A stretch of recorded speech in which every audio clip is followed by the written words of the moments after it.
Friends, അങ്ങനെ നമ്മുടെ റെയിൽവേയുടെ മറ്റൊരു നോട്ടിഫിക്കേഷൻ ഇവിടെ വന്നിരിക്കുന്നു. അപ്പോൾ ഇതിലേക്ക് വിളിച്ചിരിക്കുന്നത് ജൂനിയർ എഞ്ചിനീയർ അതുപോലെ DMS CMA ഒക്കെയാണ് വിളിച്ചിരിക്കുന്നത്. അതൊക്കെ എന്താണെന്നൊക്കെ വിശദമാക്കിയിട്ട് ഞാൻ പറയാം. അപ്പോൾ നമ്മൾ ശ്രദ്ധിക്കേണ്ട കാര്യം എന്ന് വെച്ചാൽ, ഇപ്പോൾ നോട്ടിഫിക്കേഷനാണ് വന്നിരിക്കുന്നത്. അപ്പോൾ നമ്മൾ ചെയ്യേണ്ട ആദ്യത്തെ സ്റ്റെപ്പാണ് നമ്മൾ പ്രോപ്പറായിട്ട് ഇതിലേക്ക് അപ്ലൈ ചെയ്യുക എന്നുള്ളതാണ്. അപ്ലൈ ചെയ്യുമ്പോൾ നമ്മൾ എന്തെങ്കിലും തെറ്റുകളൊക്കെ വന്നു പോയാൽ, എന്തെങ്കിലും നമ്മൾ അറിയാതെ അറിഞ്ഞൊക്കെ തെറ്റുകൾ വന്നു പോയാലൊക്കെ നമ്മുടെ കാൻഡിഡേച്ചർ വരെ റിജക്റ്റ് ആവാൻ സാധ്യതയുള്ളതാണ്. സാധ്യതയല്ല, അത് റിജക്റ്റ് ആവും എന്നുള്ളതാണ്. ഡോക്യുമെൻറ്റ് വെരിഫിക്കേഷൻ്റെ സമയത്ത് നമ്മൾ എക്സാമൊക്കെ എഴുതി എല്ലാം സെറ്റായി ഡോക്യുമെൻറ്റ് വെരിഫിക്കേഷൻ്റെ സമയത്ത് നമ്മൾ പോകുന്നൊരവസ്ഥയൊക്കെ നിങ്ങൾ ചിന്തിച്ച് നോക്കുക. അപ്പോൾ നമ്മുടെ ചാനലിൽ നമ്മൾ ഡീറ്റെയിൽ ആയിട്ടുള്ളൊരു വീഡിയോ ഇട്ട് പോകുന്നതിന് കാരണവും അതാണ്. കാരണം ഈ പറയുന്ന ഇപ്പോൾ നോട്ടിഫിക്കേഷൻ വായിക്കാനോ നിങ്ങൾക്ക് സമയം ഉണ്ടാവില്ല. ചിലപ്പോൾ നിങ്ങളുടെ മൊബൈലായിരിക്കാം നിങ്ങളുടെ കയ്യിൽ. അപ്പോൾ അത് നമുക്ക് റീഡ് ചെയ്യാമെന്ന് പറഞ്ഞാൽ അത്ര പോസിബിൾ അല്ല. കാരണം ഇത് തന്നെ നമുക്ക് 74 പേജ് വരുന്നുണ്ട്. അപ്പോൾ ഇതിൽ തന്നെ യാതൊരുവിധ കോംപ്രമൈസും നമ്മൾ ചെയ്യാൻ പാടില്ലാത്ത, യാതൊരുവിധ വിട്ടുവീഴ്ചയും ചെയ്യാൻ പാടില്ലാത്ത കുറച്ച് കാര്യങ്ങളുണ്ട്. അതൊക്കെയാണ് നമ്മൾ വീഡിയോയിൽ വ്യക്തമാക്കി തരുന്നത്. അപ്പോൾ നിങ്ങൾ സ്കിപ്പ് ചെയ്യാതെ മുഴുവനായിട്ടും വീഡിയോ കാണുക. അതിലൂടെ നിങ്ങൾക്ക് യാതൊരുവിധ നഷ്ടവും ഉണ്ടാവില്ല എന്നുള്ളതാണ് ഞാൻ മനസ്സിലാക്കുന്നത്. കാരണം നിങ്ങൾക്ക് ഇതിനെക്കുറിച്ച് എങ്ങനെയാണ് അപ്ലൈ ചെയ്യേണ്ടതെന്നും ഇതിൽ നമ്മൾ അപ്ലൈ ചെയ്യുമ്പോൾ നമ്മൾ ശ്രദ്ധിക്കേണ്ട ഒരുപാട് കാര്യങ്ങളുണ്ട്. അതെല്ലാം നമ്മൾ എന്ത് ചെയ്യുന്നുണ്ട്, വിശദീകരിക്കുന്നുണ്ട്. അപ്പോൾ നിങ്ങൾക്ക് ഇതാണ് നോട്ടിഫിക്കേഷൻ. അതിനു മുൻപ് നമ്മുടെ ചാനലൊന്ന് പരിചയപ്പെടുത്താം. ഇതാണ് നമ്മുടെ ചാനൽ. നിങ്ങൾക്കൂടെ കാണാം 66.1K സബ്സ്ക്രൈബർ ആയിട്ടുണ്ട്. അതൊരു 100Kയിലേക്ക് നിങ്ങൾ എന്ത് ചെയ്യുക, നിങ്ങളുടെ സപ്പോർട്ട് ഉണ്ടെങ്കിൽ പെട്ടെന്ന് തന്നെ എത്തുമെന്നുള്ളതാണ് മനസ്സിലാക്കുന്നത്. അപ്പോൾ സബ്സ്ക്രൈബ് ചെയ്യാത്തവരുണ്ടെങ്കിൽ സബ്സ്ക്രൈബ് ചെയ്യുക. പിന്നെ നേവിയുടെ 2023 ഇൻസെറ്റ് ചെയ്തവരുടെ റിസൾട്ട് വന്നിട്ടുണ്ട്. 2024 ഫെബ്രുവരിയിൽ നിങ്ങൾ എക്സാം എഴുതിയവരാണെങ്കിൽ അതിൻ്റെയൊക്കെ നിങ്ങൾക്ക് സൈറ്റിലുണ്ട്. അപ്പോൾ നമുക്ക് ജസ്റ്റ് എന്ത് ചെയ്യാം, ഇതിൻ്റെ നോട്ടിഫിക്കേഷൻ നോക്കാം. ഇതാണ് ഒഫീഷ്യൽ നോട്ടിഫിക്കേഷൻ. നിങ്ങൾക്ക് കൂടെ കാണാൻ പറ്റും സ്ക്രീനിൽ. Government of India, ministry of railway recruitment board RRB എന്ന് കാണാം. ഡീറ്റെയിൽഡ് സെൻട്രലൈസ്ഡ് എംപ്ലോയ്മെൻറ്റ് നോട്ടീസ് നിങ്ങൾക്ക് കൂടെ കാണാം. 3/2024 നിങ്ങൾക്ക് വന്നിരിക്കുന്നത് നോട്ടിഫിക്കേഷൻ നമ്പറാണ്. അപ്പോൾ ഇതിലേക്ക് വിളിച്ചിരിക്കുന്ന പോസ്റ്റ് ഒന്ന് ജൂനിയർ എഞ്ചിനീയർ ആണ്. രണ്ടാമത്തെ ഡിപ്പോ മെറ്റീരിയൽ സൂപ്രിൻറ്റൻഡൻറ്റ് പറയുന്ന പോസ്റ്റാണ്. ദെൻ അടുത്ത് കെമിക്കൽ ആൻഡ് മെറ്റലർജിക്കൽ അസിസ്റ്റൻ്റ് ആണ്. ദെൻ കെമിക്കൽ സൂപ്പർവൈസറാണ്. ദെൻ അടുത്ത മെറ്റലർജിക്കൽ സൂപ്പർവൈസറാണ്. അപ്പോൾ ഏറ്റവും കൂടുതൽ വാക്കൻസി ഉള്ളത് ജൂനിയർ എഞ്ചിനീയർ എന്ന് പറയുന്നതാണ്. അപ്പോൾ നിങ്ങൾക്ക് വിവിധ ക്വാളിഫിക്കേഷൻ ഉള്ളവർക്ക് ഇതിലേക്ക് അപ്ലൈ ചെയ്യാം. അതിൻ്റെ ഡീറ്റെയിൽ ആയിട്ടുള്ള കാര്യങ്ങളൊക്കെ പറയുന്നതിന് മുൻപ് അതിൻ്റെ ഇമ്പോർട്ടൻറ്റ് ഡേറ്റിന് ആദ്യം പറയാം. ഓപ്പണിംഗ് ഡേറ്റ് വരുന്നത് നമുക്ക് 30/7/2024 ഓൺലൈൻ അപേക്ഷയാണ് നമ്മൾ കൊടുക്കേണ്ടത്. ആ 30/7/2024 എന്ന് പറയുന്നത് നമ്മളിന്ന് വീഡിയോ ചെയ്യുന്നത് 27-നാണ് ചെയ്യുന്നത് കേട്ടോ. 3 ദിവസം പാടുണ്ട്. അപ്പം 3-ാമത്തെ ദിവസമാണ് ഇതിൻ്റെ ഓൺലൈൻ അപേക്ഷ ആക്റ്റീവ് ആകുക. അപ്പോൾ നമ്മൾ ഓൺലൈൻ അപേക്ഷ ആക്റ്റീവ് ആകുമ്പോൾ നമ്മൾ അതിൻ്റെ വീഡിയോ നമ്മൾ ചെയ്യാം. നിങ്ങൾ കമൻറ്റ് ചെയ്യുക. നിങ്ങൾക്ക് ആവശ്യമുണ്ടെങ്കിൽ നമ്മൾ അതിൻ്റെ വീഡിയോസും കറക്റ്റായിട്ട് ചെയ്യാവുന്നതാണ്. എങ്ങനെയാണ് ഒരു ഡെമോ വീഡിയോ നമ്മൾ ചെയ്യാവുന്നതാണ്. അത് മാത്രമല്ല, നിങ്ങൾ 30-ാം തീയതി അല്ലേ വിചാരിച്ച് നിങ്ങൾ സ്കിപ്പ് ചെയ്യേണ്ട. നിങ്ങൾ എന്ത് ചെയ്യുക, ഇതിൽ നമ്മൾ അറിഞ്ഞിരിക്കേണ്ട കുറേ കാര്യങ്ങളുണ്ട്. ഇനി ഇതിൻ്റെ ക്ലോസിംഗ് ഡേറ്റ് എന്ന് പറയുന്നത് നമുക്ക് 29/8 ഓഗസ്റ്റ് 29 വരെ നിങ്ങൾക്ക് എന്ത് ചെയ്യാം, അപ്ലൈ ചെയ്യാം കേട്ടോ. അപ്പോൾ ലാസ്റ്റ് ഡേറ്റ് ഒന്നും നമുക്ക് എക്സ്റ്റെൻഡ് ചെയ്യുന്നു വിചാരിച്ച് നിൽക്കരുത്. നിങ്ങൾ ഉടനെ തന്നെ നിങ്ങൾ എന്ത് ചെയ്യാം, നിങ്ങൾ എലിജിബിൾ ആണോ നോക്കുക, നിങ്ങൾ അപ്ലൈ ചെയ്യാം. കറക്റ്റ് ഡോക്യുമെൻറ്റ്സ് ഒക്കെ നമ്മുടെ കയ്യിൽ വേണം. പിന്നെ നിങ്ങൾക്ക് എന്തെങ്കിലും തെറ്റുകൾ വന്നു പോയാൽ അത് കറക്റ്റ് ചെയ്യാനുള്ള ഒരു ഓപ്ഷൻ റെയിൽവേ തരുന്നുണ്ട്. അതിൻ്റെ ഡേറ്റാണ് ഇവിടെ കൊടുത്തിരിക്കുന്നത്. അപ്പോൾ ഇതൊന്നും കാണാതെ നിങ്ങൾ വീണ്ടും ചോദിക്കരുത്. അതുകൊണ്ടാണ് ഞാൻ സ്കിപ്പ് ചെയ്തത്. 30/8/2024 അതായത് അപേക്ഷ കൊടുത്ത് പലരും എന്തെങ്കിലും തെറ്റിപ്പോയി എന്നൊക്കെ പറയും. അപ്പോൾ അതെന്താണെന്ന് വെച്ചാൽ നമ്മൾ വീഡിയോയിൽ പറയുന്നുണ്ട്. അതുകൊണ്ടാണ് 30/8/2024 മുതൽ നിങ്ങൾക്ക് 8/9/2024 ഈ പറയുന്ന ദിവസങ്ങളിലായിട്ട് ഇതിൻ്റെ ഉള്ളിലായിട്ട് നിങ്ങൾക്ക് എന്ത് ചെയ്യാം, ഈ ഡേറ്റ് ഉൾപ്പെടെ ഇതിൻ്റെ ഉള്ളിലായിട്ട് നിങ്ങളുടെ അപേക്ഷയിലും തെറ്റുകൾ വന്നാൽ അത് കറക്റ്റ് ചെയ്യാൻ പറ്റും കേട്ടോ. പക്ഷേ നിങ്ങൾ പ്രത്യേകം ശ്രദ്ധിക്കണം, എല്ലാ ഡീറ്റെയിൽസും കറക്റ്റ് ചെയ്യാൻ പറ്റില്ല. നമ്മൾ ഇതിന് എന്ത് ചെയ്യണമെന്ന് വെച്ചാൽ RRBയുടെ ഒരു അക്കൗണ്ടിൽ നമ്മൾ അക്കൗണ്ട് ക്രിയേറ്റ് ചെയ്യണം. ആ അക്കൗണ്ട് ക്രിയേറ്റ് ചെയ്യുമ്പോൾ കൊടുക്കുന്ന നമ്മുടെ പേര്, അങ്ങനെയുള്ള കുറച്ച് ഡീറ്റെയിൽസ് ഉണ്ട്. ഫോൺ നമ്പർ, മെയിൽ ID, ഇതൊന്നും നമുക്ക് എന്ത് ചെയ്യാൻ പറ്റില്ല, നമുക്ക് എഡിറ്റ് ചെയ്യാൻ പറ്റില്ല. അതോടൊപ്പം തന്നെ നമ്മൾ അപ്ലൈ ചെയ്യുന്ന സമയത്ത് ഏതെങ്കിലും ഒരു RRBയിലേക്ക് നമുക്ക് അപ്ലൈ ചെയ്യാൻ പറ്റുള്ളൂ. ഇപ്പോൾ ഫോർ എക്സാമ്പിൾ നമ്മൾ തിരുവനന്തപുരമാണ് കൊടുത്തിരിക്കുന്നത്, തിരുവനന്തപുരം നമുക്ക് പിന്നെ അത് മാറ്റാൻ പറ്റില്ല. ഇനി ചെന്നൈ ആണ് കൊടുത്തിരിക്കുക, ചെന്നൈ നമുക്ക് എന്ത് ചെയ്യാൻ പറ്റില്ല, പിന്നെ മാറ്റാൻ പറ്റില്ല. ഓക്കെ, അപ്പോൾ അത് പ്രത്യേകം ശ്രദ്ധിക്കുക. നമ്മൾ ഓപ്റ്റ് ചെയ്യുന്ന RRB നമ്മൾ ഫൈനൽ ആയിരിക്കണം. അത് പിന്നീട് നമുക്ക് അങ്ങോട്ടും ഇങ്ങോട്ടും എന്ത് ചെയ്യരുത്, നമ്മൾ മാറ്റാനുള്ള ഒരു ഓപ്ഷൻ നമുക്ക് ഉണ്ടാവില്ല. പ്രത്യേകം ശ്രദ്ധിക്കുക. ഓൺലൈനായിട്ടാണ് നമ്മൾ അപ്ലൈ ചെയ്യേണ്ടത്. അപ്പോൾ ഇതിൽ വിളിച്ചിരിക്കുന്ന പോസ്റ്റുകളാണ് കെമിക്കൽ സൂപ്പർവൈസർ, ഇതിൻ്റെ വേക്കൻസി കാണാം. മെറ്റലർജിക്കൽ സൂപ്പർവൈസർ, ഇതിൽ നമുക്ക് പേ ലെവൽ 4 ആണ്. ഇനീഷ്യൽ പേ ലെവൽ നമുക്ക് ഏകദേശം സ്റ്റാർട്ടിങ്ങിൽ തന്നെ 44,900 മറ്റ് അലവൻസും കാര്യമൊക്കെ ഉണ്ടായിരിക്കും കേട്ടോ. അതിൻ്റെ ഒരു ഏജ് ലിമിറ്റ് വരുന്നത് നമുക്ക് കൊറോണ കാരണം, സാധാരണ നമുക്ക് 18 to 33 ഏജ് ലിമിറ്റ് വരാറ്. കൊറോണ കാരണം നമുക്ക് എന്താണ് ഈ പറയുന്ന എക്സാം കാര്യങ്ങളൊന്നും നടത്തിയിട്ടില്ല. അപ്പോൾ അങ്ങനെ അതുകൊണ്ട് കുറേ ഉദ്യോഗാർത്ഥികൾക്ക് എഴുതാൻ പറ്റിയിട്ടില്ലല്ലോ. അപ്പോൾ അതുകൊണ്ട് അതും കൂടെ കണക്കിലെടുത്തിട്ട് 36 വയസ്സ് വരെയുള്ളവർക്ക് ഇതിലേക്ക് അപ്ലൈ ചെയ്യാം. ഇനി OBC ആണെങ്കിൽ അവർക്ക് 39 വയസ്സ് വരെ അപ്ലൈ ചെയ്യാം. SC/ST ആണെങ്കിൽ അവർക്ക് 41 വയസ്സ് വരെയും അപ്ലൈ ചെയ്യാം. ഇനി ഇത്തരം റിസർവ്ഡ് ആയിട്ടുള്ള PWD കാൻഡിഡേറ്റ്സ് ഒക്കെ ആണെങ്കിൽ അവർക്ക് നിശ്ചിതമായിട്ടുള്ള റിലാക്സേഷൻ വേറെ ഉണ്ട്, 10 മുതൽ 15 വർഷം വരെ. അപ്പോൾ ഈ പറയുന്ന കെമിക്കൽ സൂപ്പർവൈസർ, അതുപോലെ തന്നെ ഈ പറയുന്ന മെറ്റലർജിക്കൽ സൂപ്പർവൈസർ എന്ന് പറയുന്ന ഈ പോസ്റ്റിലേക്ക്, റിസർച്ച് ആൻഡ് മെറ്റലർജിക്കൽ സൂപ്പർവൈസർ എന്ന് പറയുന്ന ഈ പോസ്റ്റിലേക്ക് വെറും നമുക്ക് എന്താണ് 17 വേക്കൻസിയാണ് വന്നിരിക്കുന്നത്. ഇത് നിങ്ങൾക്ക് ഗോരഖ്പൂർ RRBയിൽ മാത്രമേ ഈ വേക്കൻസി ഉള്ളൂ കേട്ടോ. ഓക്കെ, അപ്പോൾ നിങ്ങൾക്ക് ഇതിലേക്ക് ക്വാളിഫിക്കേഷൻ ഉള്ളവർക്ക് എന്ത് ചെയ്യാം, ആ RRB നമ്മൾ ചൂസ് ചെയ്തിട്ട് നമ്മൾ അതിലേക്ക് അപ്ലൈ ചെയ്യണം. ഇനി നിങ്ങൾക്ക് ജൂനിയർ എഞ്ചിനീയർ, അതുപോലെ ഡിപ്പോ മെറ്റീരിയൽ സൂപ്രണ്ടൻറ്റ്, അതുപോലെ കെമിക്കൽ ആൻഡ് മെറ്റലർജിക്കൽ അസിസ്റ്റൻറ്റ്, ഇതിന് പേ ലെവൽ 6 ആണ്. ഇത് 35,400 വരുന്നത്. അപ്പോൾ ഇതിൻ്റെ മെഡിക്കൽ സ്റ്റാൻഡേർഡൊക്കെ ഞാൻ ജസ്റ്റ് ഒന്ന് പറയാം, അത് നമ്മൾ പിന്നീട് പറയും കേട്ടോ. 18-36 ഇതിൻ്റെയും ഏജ് ലിമിറ്റ്. ഈ പറഞ്ഞ പോലെ തന്നെയാണ്. SC/ST ആണെങ്കിൽ അവർക്ക് 41 വയസ്സ് വരെ അപ്ലൈ ചെയ്യാം. OBC ആണെങ്കിൽ 39 വയസ്സ് വരെ അപ്ലൈ ചെയ്യാം. ഇതിൽ ടോട്ടൽ വേക്കൻസി നിങ്ങൾക്ക് കൂടെ കാണാം 7,934 വേക്കൻസിയാണ്. അങ്ങനെ ഫൈനലി നമുക്ക് 7,981 വേക്കൻസിയാണ്. അപ്പോൾ നിങ്ങൾ വേക്കൻസിയുടെ എണ്ണം ഒരിക്കലും നിൽക്കരുത്. കാരണം എന്താണെന്ന് വെച്ചാൽ നമുക്ക് ഈ പറയുന്ന ALP വന്നപ്പോഴുള്ള വേക്കൻസി എന്ന് പറഞ്ഞാൽ വെറും 5,000 സംതിങ് ആയിരുന്നു. അതിപ്പോൾ എന്ത് ചെയ്തിട്ടുണ്ട്, എണ്ണം കൂട്ടിയിട്ട് 18,000 ഏകദേശം 17,000 മുകളിൽ വേക്കൻസി ഇപ്പം വിളിച്ചിട്ടുണ്ട്. ഓക്കെ, അതായത് 17,000 കൂട്ടിയിട്ടുണ്ട് എന്നുള്ളതാണ്. അപ്പോൾ അത് മോഡിഫൈ ചെയ്യാനുള്ള ഡേറ്റ് ഒക്കെ ആയിട്ടുണ്ട്. അപ്പോൾ അതൊക്കെ എന്ത് ചെയ്യുക, നിങ്ങൾ ഉദ്യോഗാർത്ഥികൾ അതിൻ്റെ വീഡിയോസൊക്കെ നമ്മുടെ ചാനലിൽ ചെയ്തിട്ടുണ്ട് കേട്ടോ. നിങ്ങൾക്ക് ഇവിടെ കാണാം RRB റിക്രൂട്ട്മെൻറ്റ് ALPൻ്റെ ഇതാണ് ഈ വീഡിയോ. അതൊക്കെ ജസ്റ്റ് നിങ്ങൾക്ക് അങ്ങനെയുള്ള കൊടുത്തവർ ശ്രദ്ധിക്കാം പ്രത്യേകം. ഇനി ഇവിടെ നമ്മൾ പറഞ്ഞ കാര്യം തന്നെയാണ്, കൊറോണ കാരണം നമുക്കൊരു 3 വർഷത്തെ റിലാക്സേഷൻ ഉൾപ്പെടെയുള്ള ഏജാണ് ഇവിടെ കാണിക്കുന്നത്. അത് കൂടാതെ നിങ്ങൾ SC/ST OBC ആണെങ്കിൽ അതിൻ്റെ റിലാക്സേഷനും പാടെ നിങ്ങൾക്ക് കിട്ടും. അതാണ് ഞാൻ ഏജ് കറക്റ്റായിട്ട് പറഞ്ഞത്. ഇനി ഇവിടെ നിങ്ങൾ ഫൈനൽ ഇയറിൽ പഠിക്കുന്നവരോ റിസൾട്ട് വെയിറ്റ് ചെയ്യുന്നവർക്കൊന്നും ഇതിലേക്ക് അപ്ലൈ ചെയ്യാൻ പറ്റില്ല. പ്രത്യേകം ശ്രദ്ധിക്കുക. ഏതെങ്കിലും ഒരു RRBയിലേക്ക് നമുക്ക് എന്ത് ചെയ്യാൻ പറ്റുള്ളൂ, അപേക്ഷ നൽകാൻ പറ്റുള്ളൂ. ഒന്നിലധികം അപേക്ഷകൾ ചെയ്താൽ അത് റിജക്റ്റ് ആവുമെന്ന് പ്രത്യേകം ശ്രദ്ധിക്കുക. ഇനി SC/ST OBC EWS കാൻഡിഡേറ്റ്സിനാണ് അധികവും ഓരോരോ സംശയങ്ങൾ ഉണ്ടാകുക. അവരുടെ കാറ്റഗറി സർട്ടിഫിക്കറ്റ് അവർ അപ്ലൈ ചെയ്യുന്ന സമയത്ത് വേണം. ഇതൊക്കെ സ്കിപ്പ് ചെയ്യുന്നവർക്കായിരിക്കും ഇത് നഷ്ടം. കാരണം എന്താണെന്ന് വെച്ചാൽ ഇവിടെ പ്രത്യേകം പറയുന്നുണ്ട്, ക്ലോസിംഗ് ഡേറ്റിൻ്റെ ഉള്ളിൽ, അതായത് പ്രത്യേകം നമുക്കൊരു ഡേറ്റ് മെൻഷൻ ചെയ്തിട്ടില്ലെങ്കിൽ ഇതിൻ്റെ ക്ലോസിംഗ് ഡേറ്റ് എന്ന് പറയുന്നത് നമ്മൾ പറഞ്ഞു 28 ഓഗസ്റ്റിലെ.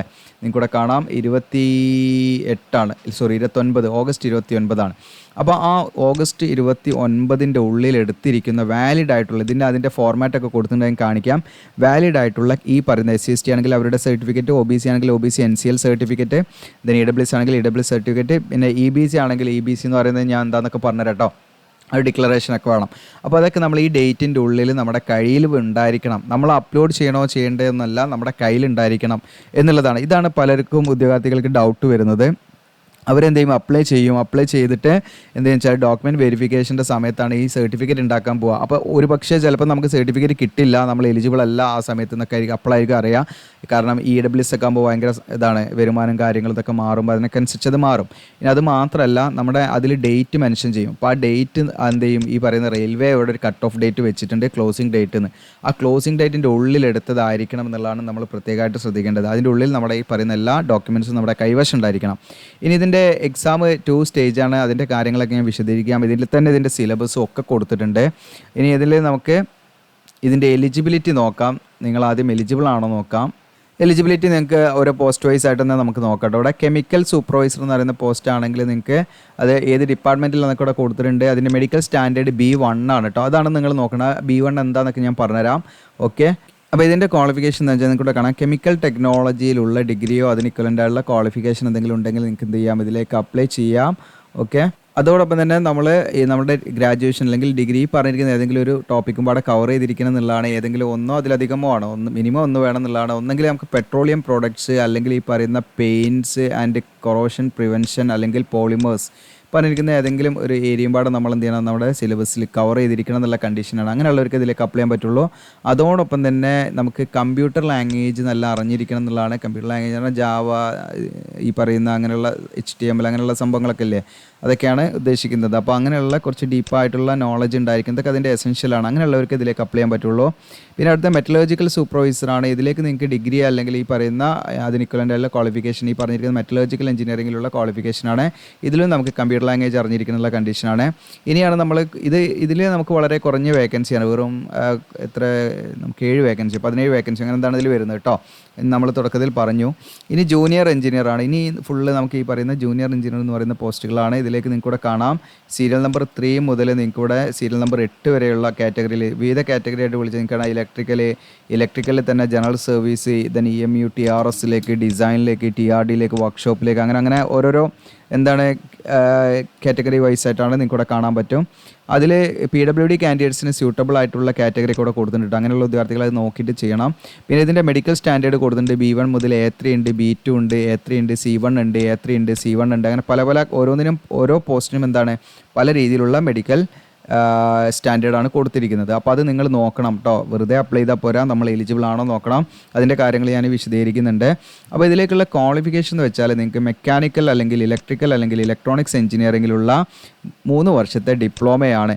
അപ്പോൾ നിങ്ങൾ ചോദിക്കും BE ഓർ BTech കഴിഞ്ഞുള്ളവർക്ക് അപ്ലൈ ചെയ്യാമോ? തീർച്ചയായിട്ടും നിങ്ങൾ ഈ പറഞ്ഞിരിക്കുന്ന ഡിസിപ്ലിനിലോ നിങ്ങൾക്ക് BE ഓർ BTech കഴിഞ്ഞവരാണെങ്കിലും ഇതിലേക്ക് അപ്ലൈ ചെയ്യാം കേട്ടോ. ഓക്കെ.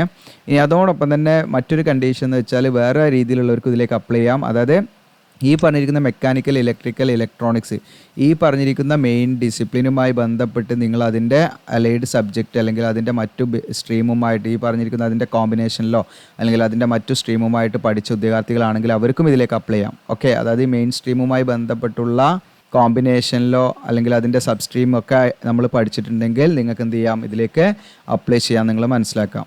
ഇപ്പോൾ ഫോർ എക്സാമ്പിൾ മെക്കാനിക്കൽ ആണെങ്കിൽ നിങ്ങൾക്ക് ഈ പറയുന്ന മെക്കട്രോണിക്സ് അല്ലെങ്കിൽ ഓട്ടോമൊബൈൽ അങ്ങനെയൊക്കെ ഉള്ളവർക്കും ഇതിലേക്ക് അപ്ലൈ ചെയ്യാം. അതായത് അതിൻ്റെ ഈ പറയുന്ന മെയിൻ സ്ട്രീമുമായി ബേസിക് സ്ട്രീമുമായി ബന്ധപ്പെട്ട് അല്ലെങ്കിൽ ഡിസിപ്ലിനുമായി ബന്ധപ്പെട്ടുള്ള അലൈഡ് ബ്രാഞ്ചുകൾക്കും ഇതിലേക്ക് എന്ത് ചെയ്യാം, ഇതിലേക്ക് അപ്ലൈ ചെയ്യാം കേട്ടോ. ഓക്കെ. ജസ്റ്റ് ഒന്ന് ഡിലീറ്റ് ചെയ്തിട്ട് കാണിക്കാം. ദെൻ അടുത്തത് വരുന്നത് നമുക്ക് ഇവിടെ കാണാം ജൂനിയർ എഞ്ചിനീയർ സിവിലാണ്. അത് നമുക്ക് സീരിയൽ നമ്പർ 9 മുതൽ നിങ്ങൾക്ക് ഇവിടെ കാണാം സീരിയൽ നമ്പർ 14 വരെ. അതിലേക്ക് നിങ്ങൾക്ക് അപ്ലൈ ചെയ്യാം. ജസ്റ്റ് നിങ്ങൾ പോസ്റ്റ് നെയിമൊക്കെ നോക്കണം കേട്ടോ ഇവിടെ. ഓക്കെ. ഞാൻ ജസ്റ്റ് റീഡ് ചെയ്യുന്നില്ല, നിങ്ങൾക്ക് ഇവിടെ കാണാം സിവിൽ വിവിധ വിങ്ങിലേക്കാണ്.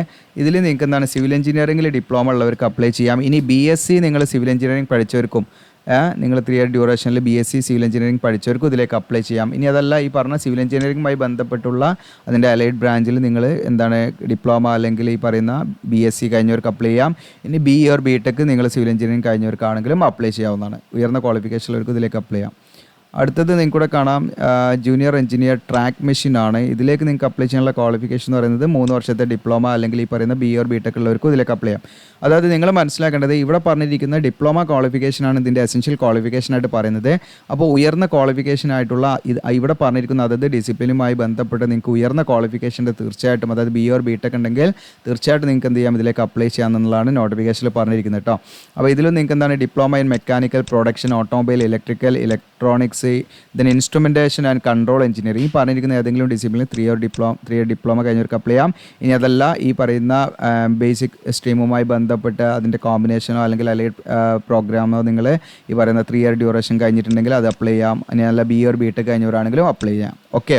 ഇതിനടുത്ത ഇവിടെ നിങ്ങൾക്ക് ഇവിടെ കാണാം ജൂനിയർ 16 മുതൽ നിങ്ങൾക്ക് ഇവിടെ കാണാം 22 വരെയുള്ള പോസ്റ്റിലേക്ക് നിങ്ങൾക്ക് അപ്ലൈ ചെയ്യാനുള്ള ക്വാളിഫിക്കേഷനാണ്. വിവിധ ഡിസിപ്ലിനോടെ കാണാം 3 ഇയർ ഡ്യൂറേഷൻ ഡിപ്ലോമ തന്നെ മെക്കാനിക്കൽ, ഇലക്ട്രിക്കൽ, ഇലക്ട്രോണിക്സ്, മാനുഫാക്ചറിങ് അല്ലെങ്കിൽ മെക്കട്രോണിക്സ്, ഇൻഡസ്ട്രിയൽ മെഷീനിങ്, അതുപോലെ instrumentation and control, tool and machining, അതുപോലെ നിങ്ങൾക്ക് ടൂൾ ആൻഡ് ഡൈ മേക്കിംഗ്, അതുപോലെ ഓട്ടോമൊബൈൽ പ്രൊഡക്ഷൻ എഞ്ചിനീയറിംഗ് ഈ പറഞ്ഞിരിക്കുന്ന അതത് ഡിസിപ്ലിന് 3 ഇയർ ഡ്യൂറേഷനുള്ള ഡിപ്ലോമ കഴിഞ്ഞവർക്ക് അപ്ലൈ ചെയ്യാൻ. ഈ BE ഓർ BTech കഴിഞ്ഞവരാണെങ്കിൽ അപ്ലൈ ചെയ്യാം.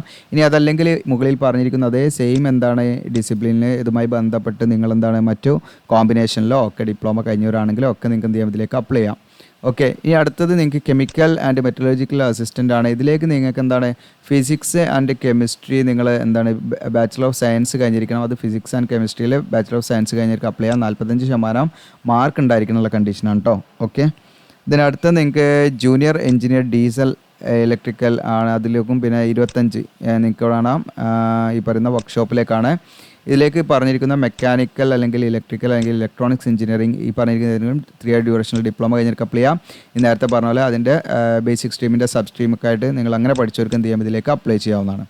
ഇനി അടുത്ത നിങ്ങൾക്ക് സീരിയൽ നമ്പർ 26 മുതൽ നിങ്ങൾക്ക് 31 വരെ ഈ പറയുന്ന പോസ്റ്റുകളിലേക്ക് നിങ്ങൾക്ക് ഈ പറയുന്ന electrical, electronics, information technology, communication engineering, computer science and engineering, computer science or computer engineering പറഞ്ഞിരിക്കുക ഏതെങ്കിലും ഡിസിപ്ലിനിൽ 3 ഇയർ ഡ്യൂറേഷനുള്ള ഡിപ്ലോമ കഴിഞ്ഞിരിക്കുക അല്ലെങ്കിൽ BE ഓർ BTech കഴിഞ്ഞിരിക്കുക.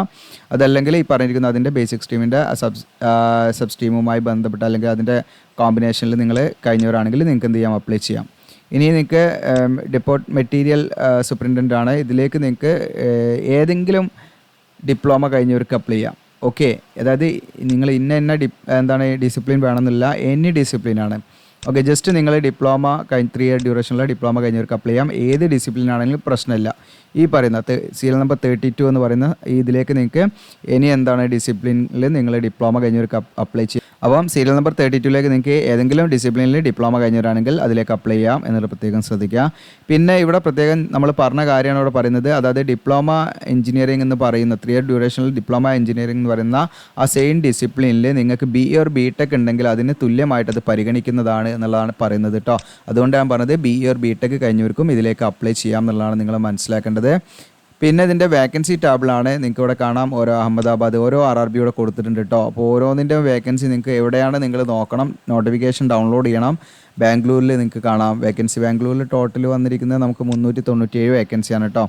ഓക്കെ, അവിടെയുള്ള പോസ്റ്റ് നെയിം ഇവിടെ ഉണ്ടാവും, ഓരോരോ പോസ്റ്റ് നെയിം ഇവിടെ ഉണ്ടാവും. അപ്പോൾ നമുക്ക് പിന്നെ ചെന്നൈയിൽ ഉണ്ട്, ഇങ്ങനെ വിവിധ RRB ഉണ്ട്. ഓക്കെ, ചെന്നൈയിൽ നമുക്കിവിടെ എത്ര വേക്കൻസി എന്ന് വെച്ചാൽ എനിക്ക് തോന്നുന്നു 652 വേക്കൻസിയാണ് ടോട്ടൽ. അത് പോസ്റ്റ് നെയിം ഒക്കെ ഇവിടെ കൊടുത്തിട്ടുണ്ട്. അപ്പോൾ നിങ്ങളുടെ റിലവൻറ്റ് ഡിസിപ്ലിനുള്ള ഏതാണ് RRBയിലാണ് കൂടുതൽ എന്നൊക്കെ നോക്കി നിങ്ങൾ അപ്ലൈ ചെയ്യുക കേട്ടോ.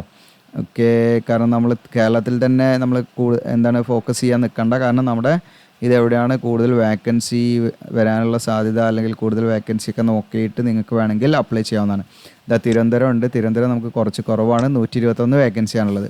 അതിൽ ഏതൊക്കെയാണ് അവിടെ ഉള്ളതെന്നൊക്കെ നിങ്ങൾ നോക്കട്ടോ. ഒരുപാടൊന്നുമില്ല അവിടെ. ഓക്കെ, അപ്പോൾ അതൊക്കെ നോക്കിയിട്ട് നിങ്ങൾ എന്ത് ചെയ്യുക, നിങ്ങൾ അപ്ലൈ ചെയ്യാം. ഓക്കെ, അപ്പോൾ അത് നിങ്ങളുടെ ചോയ്സാണ്. ഇനി നമ്മൾ എങ്ങനെയാണ് ഇതിൻ്റെ നോട്ടിഫിക്കേഷനൊക്കെ ഡൗൺലോഡ് ചെയ്യേണ്ടതെന്ന് വെച്ചാൽ നമ്മൾ അതിൻ്റെ കാര്യങ്ങളൊക്കെ പറയാം കേട്ടോ. അതിന് മുൻപ് നമ്മളിനി മറ്റു ഇമ്പോർട്ടൻ്റ് ആയിട്ടുള്ള കുറച്ച് കാര്യങ്ങൾ പറയാനുണ്ട്. ഓക്കെ, മെഡിക്കൽ സ്റ്റാൻഡേർഡാണ്. അപ്പോൾ മെഡിക്കൽ സ്റ്റാൻഡേർഡ് നിങ്ങൾ അവിടെ കണ്ടു, A3, B1, B2, C1 ഇതിലേതെങ്കിലും ഒന്നായിരിക്കും ഉണ്ടായിരിക്കുക. ഞാൻ അപ്പോൾ വേക്കൻസി പറഞ്ഞു കൊടുത്ത് ഞാൻ പറഞ്ഞിട്ടുണ്ട് മെഡിക്കൽ സ്റ്റാൻഡേർഡ് ഓരോന്നിൻ്റെയും അതിൻ്റെ ആ ഒരു കോളം നോക്കിയാൽ നിങ്ങൾക്ക് മനസ്സിലാക്കാൻ പറ്റും. അപ്പോൾ മെഡിക്കൽ സ്റ്റാൻഡേർഡിനെ കുറിച്ച് നമ്മളൊരു ഡീറ്റെയിൽഡ് വീഡിയോ നമ്മൾ ചെയ്തിട്ടുണ്ട്. അതിൻ്റെ ലിങ്ക് നമ്മൾ RRBക്ക് എനിക്ക് തോന്നുന്നു LPക്ക് ഇതിനൊന്നാണ് ചെയ്തത്. വേണമെങ്കിൽ അതിൻ്റെ ലിങ്ക് നമ്മുടെ സൈറ്റിലിടാം. അത് മാത്രമല്ല ഇതിനെക്കുറിച്ച് ഡീറ്റെയിൽ ആയിട്ട് നമ്മൾ സെപ്പറേറ്റ് വീഡിയോ ചെയ്യണമെങ്കിൽ സെപ്പറേറ്റ് വീഡിയോയും ചെയ്യാവുന്നതാണ് കേട്ടോ. കാരണം ഇത് നിങ്ങൾക്ക് പറഞ്ഞിട്ടുണ്ടെങ്കിൽ നിങ്ങൾക്ക് സിമ്പിളായിട്ട് നിങ്ങൾക്ക് മനസ്സിലാക്കാമെന്ന് വെച്ചാൽ ഈ സെയിം എന്താണ് ഇതിൻ്റെ ഡീറ്റെയിൽസ് ആയിട്ട് നിങ്ങളുടെ ഹോസ്പിറ്റലിൽ നിങ്ങൾ ഏതെങ്കിലും ഒരു ഹോസ്പിറ്റലിൽ പോവുക, നിങ്ങൾക്ക് കറക്റ്റ് വിഷൻ ഉണ്ടോ എന്ന് നോക്കുക. അപ്പം ഈ പറയുന്ന A3 ആണെങ്കിൽ ഇപ്പോൾ നിങ്ങൾക്ക് ഡിസ്റ്റൻസ് വിഷൻ ഇവിടെ പറയുന്നത് 6/9 6/9 തന്നെയാണ്. 2 കണ്ണിന് നമുക്ക് ഈ പറയുന്ന 6/9 വേണം. വിത്ത് ഓർ വിത്തൗട്ട് ഗ്ലാസ് ആണ് ഇവിടെ പറയുന്നത് കേട്ടോ. ഓക്കെ, അതുപോലെ നിയർ വിഷൻ ഈ പറയുന്ന 0.6 to നിങ്ങൾക്ക് 0.6 എന്നുള്ള ഒരു റേഞ്ചിൽ ഉണ്ടായിരിക്കണം. Okay, with or without glasses ആണ് ഇവിടെ പറയുന്നത്. ദെൻ B1 ആകുമ്പോൾ നിങ്ങൾക്ക് 6/9 6/12 മതി. അപ്പോൾ അതിങ്ങനെ വാരി ചെയ്യുന്നത് നിങ്ങൾക്ക് ഇവിടെ കാണാൻ പറ്റും. ദെൻ B2 ആകുമ്പോൾ 6/9 6/12 ആണ്. അപ്പോൾ ഈ 6/9 6/12 ഒക്കെ എന്താണെന്നൊക്കെ ഉള്ളതിനെ കുറിച്ചൊരു വീഡിയോ നമ്മൾ ചെയ്തിട്ടുണ്ടായിരുന്നു. അപ്പം വേണമെങ്കിൽ ഇതിനെക്കുറിച്ച് ഇതിൻ്റെ ഒരു എന്താണ് ഫിസിക്കൽ മീൻസ് ഈ പറയുന്ന മെഡിക്കൽ സ്റ്റാൻഡേർഡ് ചെയ്യണമെങ്കിൽ നിങ്ങൾ കമൻറ്റ് ചെയ്യുക, നമ്മളൊരു സെപ്പറേറ്റ് വീഡിയോ ചെയ്യാം. എന്നാൽ പിന്നെ അതെല്ലാത്തിനും നിങ്ങൾക്ക് യൂസ് ചെയ്യാൻ പറ്റും. എന്താണ് A1 B1 B2 എന്നുള്ളത് കൊണ്ട് ഉദ്ദേശിക്കുന്നത് എന്നുള്ളൊരു ഡീറ്റെയിൽഡ് വീഡിയോ നമ്മൾ ചെയ്യാവുന്നതാണ് കേട്ടോ. ഓക്കെ, അതിന് നമ്മൾ മാറ്റി വെച്ചാണ് നിങ്ങൾ അല്ല നിങ്ങൾക്ക് വേറെ കൺഫ്യൂഷൻ ഒന്നും ഇല്ലെങ്കിൽ നിങ്ങൾ ഇതേ സെയിം സംഭവം എടുത്ത് നിങ്ങൾ ഹോസ്പിറ്റലിൽ പോയി കഴിഞ്ഞാൽ അവർ പറഞ്ഞുതരും നിങ്ങൾക്ക് എത്ര വിഷൻ ഉണ്ട്, നിങ്ങൾ ഓക്കെ ആണോ എന്നുള്ളതൊക്കെ എന്ത് ചെയ്യാൻ നമുക്ക് ചെക്ക് ചെയ്യാൻ പറ്റും. കാരണം നമുക്ക് ചെക്ക് ചെയ്യാതെ അറിയില്ല അത്. അപ്പോൾ എങ്ങനെയാണ് ഇത് നമ്മൾ കാണുന്നത് അല്ലെങ്കിൽ എന്താണ് ഇത് മീൻ ചെയ്യുന്നതിൻ്റെ ഒരു വീഡിയോ ചെയ്യണമെങ്കിൽ നിങ്ങൾ കമൻറ്റ് ചെയ്യുക, അതിനനുസരിച്ച് നമ്മൾ ചെയ്യാം. ഏജ് ലിമിറ്റ് നമ്മൾ ഓൾറെഡി പറഞ്ഞതാണ്. അപ്പോൾ നമുക്ക് സാധാരണഗതിയിൽ ഇങ്ങനെയാണ് വരേണ്ടത്. ഏജ് 18 to 33 കൊറോണ കാരണം നമുക്ക് കിട്ടിയ റിലാക്സേഷനാണ് 18 to 36 വന്നിരിക്കുന്നത് കേട്ടോ. അപ്പം ഇത് പഴയ രീതിയിലുള്ള ഏജാണ് ഇവിടെ കൊടുത്തിരിക്കുന്നത്. ഇതൊക്കെ 18 to 33. അപ്പോൾ നമുക്ക് പുതിയ രീതിയിലുള്ള ഏജാണ്. കൊറോണയുടെ റിലാക്സേഷൻ നമുക്ക് കിട്ടിയിരിക്കുന്നത് 36 വയസ്സ് വരെ അപ്ലൈ ചെയ്യാം. ഏജ് കണക്കാക്കുന്നത് 1/1/2024. അപ്പോൾ ഏജിലൊക്കെ നിങ്ങൾക്ക് എന്തെങ്കിലും കൺഫ്യൂഷൻ്റെ നമ്മുടെ സൈറ്റിൽ വീഡിയോയുടെ ഡിസ്ക്രിപ്ഷനിൽ ഞാൻ അപ്ലൈ ചെയ്യാമെന്ന് പറഞ്ഞാൽ നമ്മുടെ സൈറ്റിൻ്റെ ലിങ്കാണ് തരിക നിങ്ങൾക്ക് അപ്ലൈ ചെയ്യാനുള്ള. അപ്പോൾ അതിൽ നിങ്ങൾക്ക് ഈസി ടൂൾസിൽ ക്ലിക്ക് ചെയ്ത് കഴിഞ്ഞാൽ നിങ്ങൾക്ക് എന്ത് ചെയ്യാം, ഏജ് കാൽക്കുലേറ്റ് ചെയ്ത് നോക്കാവുന്നതാണ്. നിങ്ങൾക്ക് എത്ര വയസ്സായി, നിങ്ങൾക്ക് എത്ര മന്തായി, ഇയറായി എന്നൊക്കെ എന്ത് ചെയ്യാം കറക്റ്റായിട്ട് ഏജ് കാൽക്കുലേറ്ററിൽ നിങ്ങൾക്ക് കാണാൻ പറ്റും കേട്ടോ. അപ്പോൾ അത് നമ്മുടെ സൈറ്റിലുണ്ട് എന്നുള്ള ജസ്റ്റ് ഒന്ന് കാണിച്ചാണ്. പിന്നെ നിങ്ങൾക്ക് ഏജ് റിലാക്സേഷൻ ഉണ്ട്. ഞാൻ പറഞ്ഞു SC/ST ആണെങ്കിൽ 5 വർഷം, OBC ആണെങ്കിൽ 3 വർഷം, എക്സ് സർവീസ്മെനും PWD കാൻഡിഡേറ്റ്സിനൊക്കെ ഈ പറയുന്ന ഏജ് റിലാക്സേഷൻ ഉണ്ട്. പിന്നെ എഡ്യൂക്കേഷൻ ക്വാളിഫിക്കേഷൻ നമ്മൾ ഡിസ്കസ് ചെയ്തു. ഇനി എക്സാമിനേഷൻ ഫീ ഉണ്ട്, റീഫണ്ട് ആവുന്ന ഫീ ആണതിൽ. ഈ പറയുന്ന കാൻഡിഡേറ്റ്സ്, അതായത് നമ്മളിവിടെ ആദ്യം ഇത് പറയാം, ഈ രണ്ടാമത്തെ സീരിയൽ നമ്പർ പറയാം, അതായിരിക്കും better. SC ST ex serviceman female transgender minorities or economically backward classes EBC എന്ന് പറയും. ഈ പറയുന്ന കാറ്റഗറിക്ക് 250 രൂപയാണ് ഫീ ഉള്ളത്. ആ 250 രൂപയും നമുക്ക് എന്ത് ചെയ്യും, നമുക്ക് തിരിച്ച് റീഫണ്ട് ആവും. റീഫണ്ട് ആണെന്ന് വെച്ചാൽ നിങ്ങൾ കമ്പ്യൂട്ടർ ബേസ്ഡ് ടെസ്റ്റ് നമുക്ക് 2 ടെസ്റ്റാണ്, CBT 1ഉം 2 ഉണ്ട്. അപ്പോൾ CBT 1ന് നമ്മൾ അപ്പിയർ ചെയ്ത് കഴിഞ്ഞാൽ നിങ്ങൾക്ക് ആ ഫണ്ട്, ആ എമൗണ്ട് നിങ്ങളുടെ ബാങ്ക് അക്കൗണ്ടിലേക്ക് എന്ത് ചെയ്യാം, ഓട്ടോമാറ്റിക്കായിട്ട് എന്ത് ചെയ്യും, ക്രെഡിറ്റ് ആവും. ഓക്കെ, അതിന് നമ്മൾ വേറെ ഒന്നും ചെയ്യേണ്ടതില്ല. അപ്പോൾ നമ്മൾ അപ്ലൈ ചെയ്യുന്ന സമയത്ത് കറക്റ്റ് ബാങ്ക് അക്കൗണ്ട് ഡീറ്റെയിൽസ് കൊടുക്കണം, അതിലേക്കാണ് അത് ക്രെഡിറ്റ് ആകുക. ഓക്കെ, അപ്പോൾ നിങ്ങൾക്ക് എന്താണ് ഈ പറയുന്ന EBC അതുപോലെ മൈനോറിറ്റി എന്നൊക്കെ ഞാൻ വിശദമാക്കി തരാം കേട്ടോ. ഇങ്ങനെയുള്ളവർക്ക് 250 ഫീ. അപ്ലൈ ചെയ്യുന്ന സമയത്ത് ആ 250 CBT 1 എഴുതി കഴിഞ്ഞാൽ തന്നെ അവരുടെ അക്കൗണ്ടിലേക്ക് എന്ത് ചെയ്യും, അത് ക്രെഡിറ്റ് ആവും. ഇനി എക്സാം എഴുതിയില്ലെങ്കിൽ നിങ്ങൾക്ക് ഫീ കിട്ടൂല കേട്ടോ. ഓക്കെ, അത് ഫൈനായിട്ട് അവിടെ പിടിക്കുന്നുള്ളതാണ്.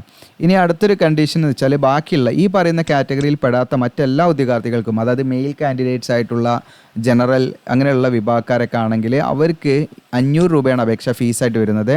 അതിൽ ഈ പറയുന്ന CBT 1 എഴുതി കഴിഞ്ഞാൽ തന്നെ 400 രൂപ അവർക്ക് റീഫണ്ട് കിട്ടും. 100 രൂപ എക്സാം ഫീ ആയിട്ട് അവർ പിടിക്കുന്നുണ്ട് അവരുടെ. ഓക്കെ, ബാക്കിയുള്ളവർക്ക് 250 ഫുള്ളായിട്ട് എന്ത് ചെയ്യും, റീഫണ്ട് ലഭിക്കുന്നത് പ്രത്യേകം ശ്രദ്ധിക്കുക. അപ്പോൾ ആരൊക്കെയാണ് ഫീ റിലാക്സേഷൻ ഉള്ളത് എന്ന് വെച്ചാൽ, ഇപ്പോൾ ഒന്ന് ഞാൻ പറഞ്ഞു SC ST, ഈ പറയുന്ന ആർക്കൊക്കെയാണ് ഫുൾ റീഫണ്ട് കിട്ടുക വെച്ചാൽ SC ST ex serviceman female candidates transgender. പിന്നെ മൈനോറിറ്റീസ് ആണ്. മൈനോറിറ്റീസ് എന്നുള്ള ഇവിടെ വ്യക്തമായിട്ട് എക്സ്പ്ലനേഷൻ കൊടുത്തിട്ടുണ്ട്, ഇവിടെ കാണാം. മുസ്ലിം, ക്രിസ്ത്യൻ, സിഖ്, ബുദ്ധിസ്റ്റ്, അങ്ങനെ ജൈനിസം അങ്ങനെ പറഞ്ഞിട്ടുള്ള കാറ്റഗറിയിലുള്ള മതങ്ങളുള്ളവർ, അതായത് ഹിന്ദു അല്ലാത്ത മറ്റു മതങ്ങളിലുള്ളവർക്ക് എന്ത് ചെയ്യും, ഈ പറയുന്ന 250 കൊടുത്താൽ 250 റീഫണ്ട് കിട്ടുന്നതാണ്. അത് നിങ്ങൾക്ക് വെറുതെ അങ്ങനെ കിട്ടൂല. നിങ്ങൾക്ക് അത് കിട്ടണമെങ്കിൽ ഒരു അഫിഡവിറ്റ്, നമ്മൾ മൈനോറിറ്റി കമ്മ്യൂണിറ്റി ഡിക്ലറേഷൻ എന്ന് പറയും, ഒരു അഫിഡവിറ്റ്, നമ്മളൊരു സത്യവാങ്മൂലം നമ്മൾ എന്ത് ചെയ്യണം, നമ്മൾ ഡോക്യുമെൻറ്റ് വെരിഫിക്കേഷൻ്റെ സമയത്ത് നമ്മൾ സബ്മിറ്റ് ചെയ്യണം. അത് അനുബന്ധത്തിൽ നമുക്ക് കൊടുത്തിട്ടുണ്ട്, അത് ഞാൻ കാണിക്കാം കേട്ടോ. അത് നോൺ ജുഡീഷ്യൽ സ്റ്റാമ്പ് പേപ്പറിലാണ് നമ്മളത് തയ്യാറാക്കേണ്ടത്. നമ്മൾ ആ സമയത്ത് നോക്കിയാൽ മതി, അത് പ്രിൻ്റ് എടുത്ത് വെച്ചാൽ മതി. ഓക്കെ, അപ്പോൾ അത് നമ്മൾ ഫില്ല് ചെയ്ത് നമ്മൾ തന്നെ എന്ത് ചെയ്താൽ മതി, ഫില്ല് ചെയ്താൽ മതി. സെൽഫായിട്ട് നമ്മൾ ചെയ്യേണ്ട ഒരു കാര്യമാണ്. അപ്പോൾ അതിൻ്റെ കാര്യം ഞാൻ കാണിക്കാം. ഇനി അതുപോലെ തന്നെ മറ്റൊരു കാറ്റഗറി ഫീ റിലാക്സേഷനിൽ EBC ആണ്. EBC എന്ന് പറഞ്ഞാൽ EWS അല്ല, അത് രണ്ടും വേറെ തന്നെയാണ്. പ്രത്യേകമായിട്ട് ഇവിടെ എന്ത് ചെയ്തിട്ടുണ്ട്, മെൻഷൻ ചെയ്തിട്ടുണ്ട്. അപ്പോൾ EBC എന്ന് പറയുന്നത് ഇക്കണോമിക്കലി ബാക്ക്വേർഡ് ക്ലാസ് ആണ്. ഓക്കെ, അപ്പം EWS എന്ന് പറഞ്ഞാൽ വേറെ തന്നെയാണ്. ഇത് രണ്ടും സെയിം അല്ല കേട്ടോ. EBC എന്ന് പറയുന്നത് വേറെ തന്നെ. അവർ EBCക്ക് എന്താണ് ഈ പറയുന്ന ഫീ റിലാക്സേഷൻ ഉണ്ട്. അതായത് 50,000-ന് താഴെ എന്താണ് വാർഷിക വരുമാനമുള്ള കുടുംബത്തിലുള്ള ആളുകൾക്കാണെങ്കിൽ എന്താണ് 250 കൊടുത്താൽ അവർക്ക് 250 റീഫണ്ട് കിട്ടും. ഓക്കെ, അപ്പോൾ അതിനവർ ഹാജരാക്കേണ്ട രേഖയിൽ ഒന്ന് BPL കാർഡ് ഉണ്ടെങ്കിൽ അത് മതി. അതില്ലെങ്കിൽ ഇതിലെന്താണ് അതിൻ്റെ ഒരു ഫോം ഉണ്ട്. ആ ഫോം നമ്മൾ എന്ത് ചെയ്യണം, ഈ പറഞ്ഞിരിക്കുന്ന ആരെങ്കിലും അടുത്ത് പോയിട്ട് നമ്മളത് എന്ത് ചെയ്യണം, റവന്യൂ ഓഫീസർ എടുത്തോ പോയിട്ട് നമ്മൾ എന്ത് ചെയ്യണം, അത് തഹസിൽദാർ അടുത്ത് നിന്നൊക്കെ നമ്മൾ എന്ത് ചെയ്യണം, അത് ഫില്ല് ചെയ്തിട്ട് നമ്മൾ വാങ്ങണം. അപ്പോൾ നിങ്ങളടുത്ത് BPL കാർഡ് ഉണ്ട്, നിങ്ങൾക്ക് എന്ത് ചെയ്യും, എളുപ്പത്തിൽ ചെയ്യാൻ പറ്റും. ഇനി ഇത് BPL കാർഡ് ഇല്ലാത്തവർക്കും ഈ പറയുന്ന 50,000-ന് താഴെ വാർഷിക വരുമാനമുള്ളവർക്കാണെങ്കിൽ ആ ഫോം പ്രിൻ്റ് എടുത്തിട്ട് തഹസിൽദാർ അടുത്തൊക്കെ പോയിട്ട് നമുക്ക് എന്ത് ചെയ്യാം, അത് റെഡിയാക്കാവുന്നതാണ്. ഓക്കെ, അങ്ങനെയുള്ളവർക്ക് ആ റിലാക്സേഷൻ കിട്ടും. 100 രൂപ നമുക്ക് ലാഭിക്കാമെന്നുള്ളതാണ് അതിൻ്റെ ഒരു ബെനിഫിറ്റ്. ഓക്കെ, അപ്പോൾ നിങ്ങൾ എക്സാം ഓൺലൈനായിട്ട് അപ്ലൈ ചെയ്യുന്ന സമയത്ത് ആ ഡീറ്റെയിൽസ് ഒക്കെ നിങ്ങൾ എന്ത് ചെയ്യണം, കറക്റ്റായിട്ട് പ്രോപ്പറായിട്ട് കൊടുക്കണം. അങ്ങനെ കൊടുത്തു കഴിഞ്ഞാൽ നമ്മൾ എന്ത് ചെയ്യണം, ഡോക്യുമെൻറ്റ് വെരിഫിക്കേഷൻ്റെ സമയത്ത് അതായത് സർട്ടിഫിക്കറ്റ് നമ്മൾ ഹാജരാക്കണം. ഇല്ലെങ്കിൽ നമ്മുടെ കാൻഡിഡേച്ചർ റിജക്റ്റ് ആവും, പ്രത്യേകം ശ്രദ്ധിക്കുക. റിക്രൂട്ട്മെൻറ്റ് പ്രോസസ്സാണ് നമ്മൾ വിവരിക്കാൻ പോകുന്നത്. നിങ്ങൾക്കൂടെ കാണാം, ഇതിൻ്റെ ഒന്നാമത്തെ സ്റ്റേജ് എന്ന് പറയുന്നത് കമ്പ്യൂട്ടർ ബേസ്ഡ് ടെസ്റ്റ് തന്നെയാണ്. അത് നമ്മൾ ക്വാളിഫൈ ചെയ്താൽ second step computer based test second ആണ്. ഓക്കെ, ഇത് 100 മാർക്കിനുള്ള ക്വസ്റ്റ്യൻ ആണ്, ഇത് 150 മാർക്കിനുള്ള ക്വസ്റ്റ്യൻ ആണ്. പിന്നെ ഡോക്യുമെൻറ്റ് വെരിഫിക്കേഷൻ, മെഡിക്കൽ എക്സാമിനേഷൻ, ഇങ്ങനെയാണ് 4 സ്റ്റെപ്പായിട്ടാണ് വരുന്നത്. അപ്പം സ്റ്റേജ് 1-ൽ നമുക്ക് 100 ക്വസ്റ്റ്യൻ ഉണ്ടായിരിക്കുക, 90 മിനിറ്റാണ് ടൈം ഡ്യൂറേഷൻ. അതിൻ്റെ സ്കീം ഇവിടെ കൊടുത്തിട്ടുണ്ട്, മാത്തമാറ്റിക്സ്, ജനറൽ ഇൻ്റലിജൻസ്, അതിലെന്തൊക്കെയാണ് വരിക, നമ്പർ സിസ്റ്റം, ബോർഡ് മാസ്, ഇതൊക്കെയാണ് വരിക. ജനറൽ അവയർനെസ്, ജനറൽ സെൻസ്, അതിൻ്റെ നമ്പർ ഓഫ് ക്വസ്റ്റ്യനും നമ്പർ ഓഫ് മാർക്കും അതിൻ്റെ വെയിറ്റേജ് ഇവിടെ കൊടുത്തിട്ടുണ്ട്. നിങ്ങൾക്ക് ഈ കോളം നോക്കാവുന്നതാണ് കേട്ടോ. അത് നമ്മൾ ക്വാളിഫൈ ചെയ്ത് കഴിഞ്ഞാൽ സെക്കൻഡ് സ്റ്റേജ് ആണ് CBTൻ്റെ വരിക. അത് 150 ക്വസ്റ്റ്യനാണ് ഉണ്ടായിരിക്കുക, 120 മിനിറ്റ് നമുക്ക് ടൈം ഡ്യൂറേഷൻ ഉണ്ടാകും. അതിൻ്റെ സ്കീം ഇവിടെ കൊടുത്തിട്ടുണ്ട്. പിന്നെ അതിൽ തന്നെ ഈ പറയുന്ന ടെക്നിക്കൽ എബിലിറ്റിക്കാണ് കൂടുതൽ വെയിറ്റേജ് വന്നിരിക്കുന്നത്, 100 മാർക്കും ടെക്നിക്കൽ എബിലിറ്റിയാണ്. അങ്ങനെ ടോട്ടൽ 150 മാർക്കായിരിക്കും ഉണ്ടായിരിക്കുക എന്നുള്ളതാണ്. അത് കഴിഞ്ഞിട്ട് പിന്നെ നമ്മൾ ഈ പറയുന്ന ഡോക്യുമെൻറ്റ് വെരിഫിക്കേഷനും കാര്യങ്ങളൊക്കെയാണ് ഉണ്ടായിരിക്കുക കേട്ടോ. ഓക്കെ, പിന്നെ ഞാൻ പറഞ്ഞു SC ST OBC EWS candidates ആണെങ്കിൽ അവർക്ക് വേണ്ട സർട്ടിഫിക്കറ്റ് മാതൃക ഇതിലുണ്ട്. നിങ്ങൾക്ക് കാണാം SC ST കാൻഡിഡേറ്റ്സ് ആണെങ്കിൽ അവർ തയ്യാറാക്കേണ്ട സർട്ടിഫിക്കറ്റ് മാതൃകയാണ്. ഇതേ സെയിം സർട്ടിഫിക്കറ്റ് നിങ്ങൾ എന്താണ് ഇപ്പം RRBയുടെ മറ്റ് നോട്ടിഫിക്കേഷന് വേണ്ടി നിങ്ങൾ തയ്യാറാക്കിയിട്ടുണ്ട്. ആ സെയിം സർട്ടിഫിക്കറ്റ് നിങ്ങളുടെ കയ്യിലുണ്ടെങ്കിൽ അത് മതി എന്നുള്ളതാണ് മനസ്സിലാക്കുന്നത്. കാരണം ജസ്റ്റ് ഒന്ന് നിങ്ങളൊന്ന് ക്രോസ് ചെക്ക് ചെയ്ത് നോക്കണം കേട്ടോ, ഇതിൽ എന്തെങ്കിലും മാറ്റങ്ങൾ വന്നിട്ടുണ്ടോ എന്നുള്ള ആർട്ടിക്കിളോ എന്തെങ്കിലും ഇതിൻ്റെ അമെൻമെൻറ്റ് എന്തെങ്കിലുമൊക്കെ ആക്ടുകളോ എന്തെങ്കിലും മാറ്റം വന്നിട്ടുണ്ടോ നോക്കണം. ഈ സംഭവമൊക്കെ അതിലുണ്ടെങ്കിൽ അത് ഓക്കെ. അല്ലെങ്കിൽ ഇതിലേതെങ്കിലും മിസ്സിംഗ് ആണെങ്കിൽ നിങ്ങൾ എന്ത് ചെയ്യണം, ഇതേ സെയിം ഫോമാറ്റിൽ സർട്ടിഫിക്കറ്റ് എടുക്കണം കേട്ടോ. ഓക്കെ, അതുപോലെ തന്നെ OBC കാൻഡിഡേറ്റ്സ് ആണെങ്കിൽ അവർ തയ്യാറാക്കേണ്ട സർട്ടിഫിക്കറ്റിൻ്റെ മാതൃക ഇതാണ്. OBC കാൻഡിഡേറ്റ്സ് ഇത് ഈ പറയുന്ന സെൻട്രൽ ഗവൺമെൻറ് പർപ്പസിന് വേണ്ടി OBC NCL non criminal certificate ആണ് റെഡിയാക്കേണ്ടത്. അപ്പോൾ അവർക്കുള്ള മാതൃകയാണ്. ഇതേ മാതൃകയിൽ അവരുടെ വാലിഡ് ആയ സർട്ടിഫിക്കറ്റ് ഉണ്ടെങ്കിൽ അത് മതി. ഓക്കെ, ഇനി അതല്ല നമുക്കെന്താണ് ഈ പറയുന്ന OBC NCL കാൻഡിഡേറ്റ്സ് അതിൻ്റെ കൂടെ തന്നെ നമ്മൾ സെൽഫ് ഡിക്ലറേഷൻ പാട് എന്ത് ചെയ്യണം, സബ്മിറ്റ് ചെയ്യണം. ഇത് ഡോക്യുമെൻറ്റ് വെരിഫിക്കേഷൻ്റെ സമയത്തേക്ക് നമ്മൾ റെഡിയാക്കി വെച്ചാൽ മതി. നിങ്ങൾ തന്നെ ഫില്ല് ചെയ്യേണ്ടതാണ്. ഇത് പ്രിൻ്റ് എടുക്കുക, നിങ്ങൾ തന്നെ ഫില്ല് ചെയ്യുക. ഇത് നമ്മളൊരു സെൽഫ് ഡിക്ലറേഷനാണ്. ഓക്കെ, അപ്പോൾ അതിൽ നമ്മൾ തന്നെ ഫില്ല് ചെയ്ത് നമ്മുടെ ഒപ്പ് കാര്യങ്ങളൊക്കെയാണ്. പിന്നെ RRB രജിസ്ട്രേഷൻ നമ്പർ എന്നാണ് നമ്മൾ അപ്ലൈ ചെയ്ത രജിസ്ട്രേഷൻ നമ്പറും എഴുതിയിട്ട് നമ്മളത് കയ്യിൽ സൂക്ഷിക്കുക. ഓക്കെ, അപ്പോൾ അത് വേണം. പിന്നെ ഈ പറയുന്ന economically weaker section EWS candidates ആണെങ്കിൽ അവർ തയ്യാറാക്കേണ്ട സർട്ടിഫിക്കറ്റ് മാതൃകയാണ്. പിന്നെ എക്കണോമിക്കലി ബാക്ക്വേർഡ് ക്ലാസ് ഞാൻ പറഞ്ഞു, ആനുവലി 50,000 താഴെ വരുമാനമുള്ളവർ തയ്യാറാക്കേണ്ട സർട്ടിഫിക്കറ്റ് മാതൃകയാണ്. അപ്പോൾ നമ്മൾ താലൂക്കിൽ നിന്ന് തഹസിൽദാർ എത്തുന്നൊക്കെ നമുക്ക് ചെയ്താൽ മതി. ഓക്കെ, അതിൻ്റെ ഫോർമാറ്റാണ് കേട്ടോ. അപ്പോൾ അങ്ങനെ കൊടുക്കുന്നവരെ ചെയ്യണം. പിന്നെ മൈനോറിറ്റി കമ്മ്യൂണിറ്റിയിലുള്ള വിദ്യാർത്ഥികൾ ഈ പറയുന്ന ഹിന്ദു അല്ലാത്ത മുസ്ലിം അതുപോലെ ക്രിസ്ത്യൻ സിഖ് ഇങ്ങനെയുള്ള വിഭാഗക്കാരാണെങ്കിൽ നിങ്ങൾ പ്രത്യേകം ശ്രദ്ധിക്കണം. എന്താണെന്ന് വെച്ചാൽ നിങ്ങൾ ഈ ഒരു ഡിക്ലറേഷൻ ഇത് നിങ്ങൾ ഡൗൺലോഡ് ചെയ്തിട്ട് നിങ്ങൾ തന്നെ സ്വന്തമായിട്ട് എന്താണ് ഡിക്ലെയർ ചെയ്യേണ്ടതാണ്. ജസ്റ്റ് നിങ്ങളുടെ പേര് ഒക്കെ എഴുതിയിട്ട് നിങ്ങൾ എന്ത് ചെയ്യാതെ നിങ്ങളുടെ കയ്യിലുണ്ടായിരിക്കണം ഡോക്യുമെൻറ്റ് വെരിഫിക്കേഷന്. ഓക്കെ, അപ്പോൾ ഇത്രയാണ്. പിന്നെ ഡിസബിലിറ്റി ഉള്ള വിദ്യാർത്ഥികൾക്ക് PWD കാൻഡിഡേറ്റ്സിൻ്റെ ഒക്കെ എന്ത് ചെയ്യുന്നുണ്ട്, ഇതിൻ്റെ മാതൃക സർട്ടിഫിക്കറ്റിൻ്റെ മാതൃക ഇതിൽ കൊടുത്തിട്ടുണ്ട്. അതിനനുസരിച്ച് അവർ തയ്യാറാക്കണം. പിന്നെ അതിൽ നിങ്ങൾക്ക് ഡീറ്റെയിൽഡ് സിലബസ് കൊടുത്തിട്ടുണ്ട്. Civil and allied engineering exam ഗ്രൂപ്പിൻ്റെ JEE ഓരോരോ ഗ്രൂപ്പ് വൈസ് എക്സാമാണ്. അപ്പോൾ അതിൻ്റെ ഒക്കെ നിങ്ങൾക്ക് ഇവിടെ കൊടുത്തിട്ടുണ്ട് കേട്ടോ. സിലബസ് ഡീറ്റെയിൽ ആയിട്ട് ഓരോന്നിൻ്റെ ഇവിടെ കൊടുത്തിട്ടുണ്ട്. നിങ്ങൾക്ക് ഇവിടെ കാണാം. ഇലക്ട്രിക്കൽ അങ്ങനെ എല്ലാത്തിൻ്റെ ഇതിലുണ്ട് കേട്ടോ. ഞാൻ ജസ്റ്റ് ഇതാ കാണിക്കുന്നില്ല, നിങ്ങൾക്ക് ജസ്റ്റ് അതിലൊക്കെ കാണാം. ഇത്രയാണ് ഇതിൽ നോട്ടിഫിക്കേഷനായിട്ട് ബന്ധപ്പെട്ട് നമുക്ക് പറയാനുള്ളത്. ഇനി നമ്മുടെ വീഡിയോയുടെ ഡിസ്ക്രിപ്ഷനിൽ ഞാൻ അപ്ലൈ നൗ എന്ന് പറഞ്ഞ ലിങ്ക് വരും. അതിൽ ക്ലിക്ക് ചെയ്താൽ നിങ്ങൾക്ക് നോട്ടിഫിക്കേഷൻ ഡൗൺലോഡ് ചെയ്യാം. ഈ പേജിലേക്കായിരിക്കും വരിക. നമ്മുടെ വെബ്സൈറ്റിനാണ് താഴെ ഇങ്ങനെ സ്ക്രോൾ ചെയ്ത് വരിക. നിങ്ങൾ ഇവിടെ ഇമ്പോർട്ടൻറ്റ് ലിങ്ക്സ് കാണാം, ഇവിടെ നോട്ടിഫിക്കേഷൻ കാണാം. ക്ലിക്ക് ചെയ്ത് കൊടുക്കാൻ നോട്ടിഫിക്കേഷൻ ഡൗൺലോഡ് ചെയ്യാം.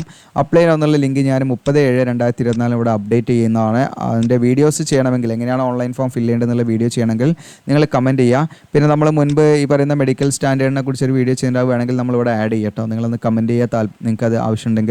അപ്പോൾ ഇത് മാക്സിമം നിങ്ങളുടെ കൂട്ടുകാരിലേക്ക് ഒന്ന് ഷെയർ ചെയ്യുക. നിങ്ങൾ നമ്മുടെ ചാനലിൽ നിന്ന് സപ്പോർട്ട് ചെയ്യുക, സബ്സ്ക്രൈബ് ചെയ്യുക. Thank you.